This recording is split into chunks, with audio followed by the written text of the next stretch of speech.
Hello everyone, मैं प्रदीप कुमार आगाज IAS institute के यूट्यूब चैनल पर आप सभी का स्वागत करता हूं। तो आइए आज के इस वीडियो में हम लोग बात करने वाले हैं जैव विविधता और पर्यावरण। जैव विविधता और पर्यावरण से रिलेटेड यूपीएससी के प्रीलिम्स और मेंस के लिए आज के जितने भी करंट अफेयर के टॉपिक हैं हम आप लोगों के लिए लेकर आए हैं। तो चलिए देखते हैं। तो देखिए, प्रीलिम्स के लिए जो टॉपिक है वो ग्लोबल ई कचरा मॉनिटर 2024 है। ई कचरा रिसाइकलिंग संयुक्त राष्ट्र प्रशिक्षण एवं अनुसंधान संस्थान है, UNITAR है। ई कचरा प्रबंधन नियम है 2016 और विस्तारित उत्पादक है उत्तरदायित्व है। और मेंस के लिए जो टॉपिक है वो ग्लोबल ई वेस्ट मॉनिटर 2024 है, पर्यावरण प्रदूषण एवं क्षरण है, पर्यावरणीय प्रभाव मूल्यांकन है। तो चलिए हम यूपीएससी के प्रीलिम्स और मेंस के इन सभी टॉपिक के बारे में पूरे विस्तार से चर्चा करते हैं। तो देखिए चर्चा में क्या है, आइए समझते हैं। हाल ही में संयुक्त राष्ट्र प्रशिक्षण एवं अनुसंधान संस्थान है UNITAR ने ग्लोबल ई कचरा मॉनिटर 2024 जारी किया है, जिसमें कहा गया है कि दुनिया में इलेक्ट्रॉनिक कचरे का उत्पादन दस्तावेजित ई कचरा रिसाइकलिंग की तुलना में 5 गुना तेजी से बढ़ रहा है। नोट, आइए देख लेते हैं। UNITAR संयुक्त राष्ट्र की एक प्रशिक्षण शाखा है जो सरकारों, संगठनों एवं व्यक्तियों को वैश्विक चुनौतियों से उबरने में सहायता करती है। UNITAR कार्यशालाओं, सेमिनारों, सम्मेलनों, सार्वजनिक व्याख्यान तथा ऑनलाइन पाठ्यक्रमों सहित शिक्षण कार्यक्रम एवं समाधान प्रदान करता है। यह संगठनात्मक सलाहकार सेवाएं, सम्मेलन एवं रिट्रीट सुविधा के साथ साथ ऑनलाइन शिक्षण समाधान भी प्राप्त करता है। तो चलिए अब हम लोग global e waste monitor 2024 report की मुख्य विशेषताएं क्या है, आइए इसके बारे में जानते हैं। सबसे पहले हम लोग ई कचरा सृजन रुझान के बारे में देखते हैं। तो देखिए, वैश्विक ई कचरा उत्पादन में उल्लेखनीय वृद्धि हुई है, जो वर्ष 2010 में 34 अरब किलोग्राम से बढ़कर वर्ष 2022 में 62 अरब किलोग्राम हो गया है। यह प्रवृत्ति जारी रहने का अनुमान है, जो वर्ष 2030 तक 82 अरब किलोग्राम तक पहुंच जाएगी। इस 62 अरब किलोग्राम में से केवल 13.8 अरब किलोग्राम को पर्यावरण की दृष्टि से उचित तरीके से एकत्र एवं पुनर्नवीनीकरण के रूप में प्रलेखित किया गया है। 62 अरब किलोग्राम ई कचरे में 31 अरब किलोग्राम धातु, 17 अरब किलोग्राम प्लास्टिक तथा 14 अरब किलोग्राम अन्य सामग्री, खनिज, कांच मिश्रित सामग्री आदि शामिल है। तो चलिए अब हम लोग ई अपशिष्ट उत्पादन के चालक के रूप में आइए देखते हैं। तो देखिए, ई अपशिष्ट उत्पादन में वृद्धि के कारकों में तकनीकी प्रगति, उच्च खपत दर, सीमित मरम्मत विकल्प, लघु उत्पाद जीवन चक्र, बढ़ता विद्युतीकरण और अपर्याप्त ई अपशिष्ट प्रबंधन बुनियादी ढांचा शामिल है। तो चलिए अब हम लोग अनौपचारिक पुनर्चक्रण क्षेत्र के बारे में देखते हैं। तो देखिए, अपर्याप्त अनौपचारिक ई अपशिष्ट प्रबंधन बुनियादी ढांचे के कारण ई अपशिष्ट का एक महत्वपूर्ण हिस्सा उच्च और उच्च मध्यम आय वाले देशों के साथ साथ निम्न तथा निम्न मध्यम आय वाले देशों में अनौपचारिक क्षेत्र द्वारा नियंत्रित किया जाता है। तो चलिए अब हम लोग पर्यावरण और स्वास्थ्य पर प्रभाव के बारे में जानते हैं। तो देखिए, अनौपचारिक रिसाइकलिंग प्रथाओं सहित ई अपशिष्ट के अनुचित प्रबंधन से पारा, मरकरी और ब्रोमिनेटेड फ्लेम मंदक युक्त प्लास्टिक जैसे खतरनाक पदार्थ पर्यावरण में निकलते हैं, जिससे पर्यावरण तथा सार्वजनिक स्वास्थ्य दोनों पर सीधा एवं गंभीर प्रभाव पड़ता है। ब्रोमिनेटेड फ्लेम रिटार्डेंट एक रासायनिक यौगिक है जिसमें ब्रोमीन होता है, जिसे आग के प्रज्वल और प्रसार को रोकने या दबाने के लिए सामग्रियों में शामिल किया जाता है। वे दहन प्रक्रिया में हस्तक्षेप करके सामग्रियों की ज्वलनशीलता को कम करके और आग की लपटों के फैलने की दर को धीमा करके काम करते हैं। प्रतिवर्ष भारी मात्रा में 58,000 किलोग्राम पारा और ब्रोमिनेटेड फ्लेम मंदक युक्त 45 मिलियन किलोग्राम प्लास्टिक पर्यावरण में छोड़ा जाता है।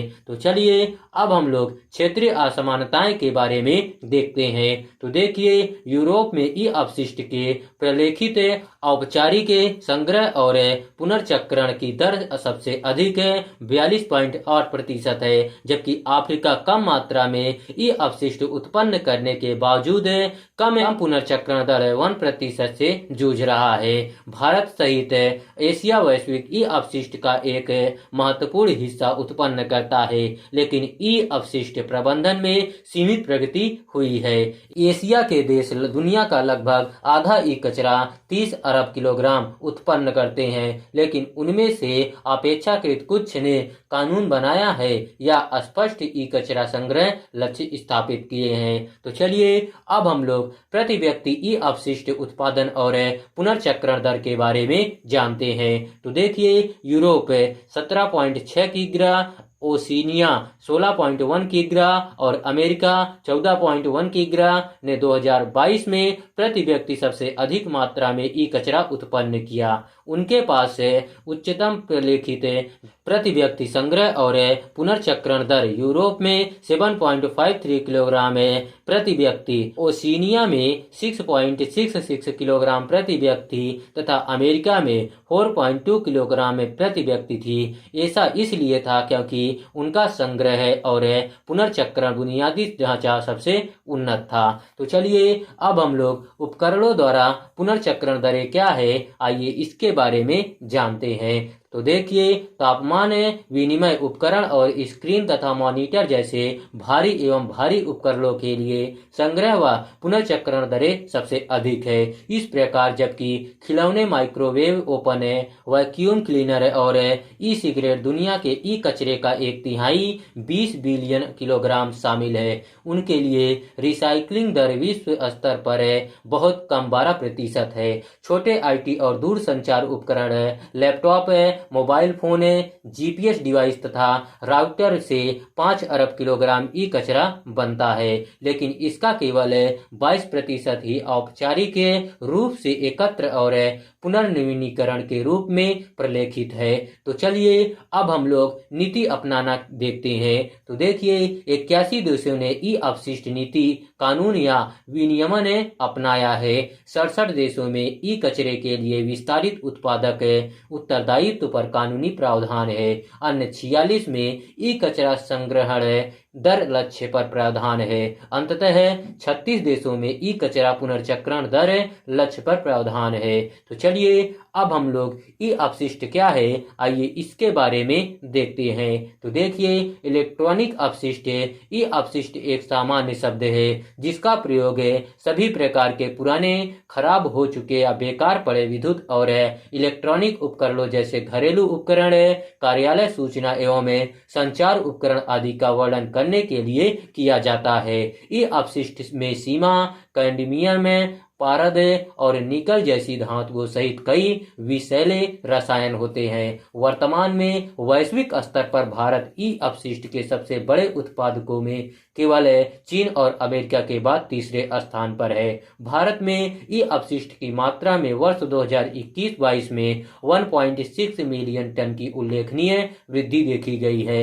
भारत के 65 शहर कुल उत्पन्न ई अपशिष्ट का 60% से अधिक उत्पन्न करते हैं, जबकि 10 राज्य कुल ई अपशिष्ट का 70% उत्पन्न करते हैं। तो चलिए अब हम लोग भारत में ई अपशिष्ट प्रबंधन के संबंध में क्या प्रावधान है, आइए इसके बारे में जानते हैं। तो देखिए, वर्ष 2011 में पर्यावरण संरक्षण अधिनियम 1986 द्वारा शासित ई अपशिष्ट प्रबंधन और हैंडलिंग विनियम 2010 से संबंधित एक महत्वपूर्ण नोटिस जारी किया गया था। विस्तारित उत्पादक उत्तरदायित्व इसकी मुख्य विशेषता थी। ई अपशिष्ट प्रबंधन नियम 2016 को नियम के दायरे में शामिल 21 से अधिक उत्पादों अनुसूची 1 के साथ पेश किया गया था। इसमें कॉम्पैक्ट फ्लोरोसेंट लैंप, CFL, और अन्य पारायुक्त लैब, साथ ही ऐसे अन्य उपकरण शामिल थे। भारत सरकार ने ई अपशिष्ट प्रबंधन प्रक्रिया को डिजिटल बनाने और दृश्यता बढ़ाने के प्रमुख उद्देश्य के साथ ई अपशिष्ट प्रबंधन नियम 2022 अधिसूचित किया। यह विद्युत और इलेक्ट्रॉनिक उपकरणों के निर्माण में खतरनाक पदार्थों जैसे सीसा, पारद व कैडमियम के उपयोग को भी प्रतिबंधित करता है, जो मानव स्वास्थ्य एवं पर्यावरण पर प्रतिकूल प्रभाव डालते हैं। एक अतिरिक्त आर्थिक साधन के रूप में एक जमा वापसी योजना भी शुरू की गई है, जिसमें निर्माता विद्युत और इलेक्ट्रॉनिक उपकरणों की बिक्री के समय जमा राशि के रूप में उपभोक्ता से एक अतिरिक्त राशि लेता है तथा उपभोक्ता द्वारा एंड ऑफ लाइफ EOL विद्युत और इलेक्ट्रॉनिक उपकरण वापस कर लिए जाने पर जमा राशि को ब्याज सहित लौटा दिया जाता है। तो चलिए, आज का वीडियो यहीं पर समाप्त होता है। तो देखिए, अगर आप लोगों को इसका PDF चाहिए तो इसका PDF आप लोगों को टेलीग्राम चैनल पर मिल जाएगा। टेलीग्राम चैनल का नाम है आगाज IAS इंस्टीट्यूट और टेलीग्राम चैनल का लिंक आप लोगों को इस वीडियो के डिस्क्रिप्शन में भी मिल जाएगा। आप लोग यहां से भी जाकर टेलीग्राम चैनल को ज्वाइन कर सकते हैं और PDF डाउनलोड कर सकते हैं। तो चलिए, अब हम लोग मिलते हैं नेक्स्ट वीडियो में। धन्यवाद। Keep learning, keep growing.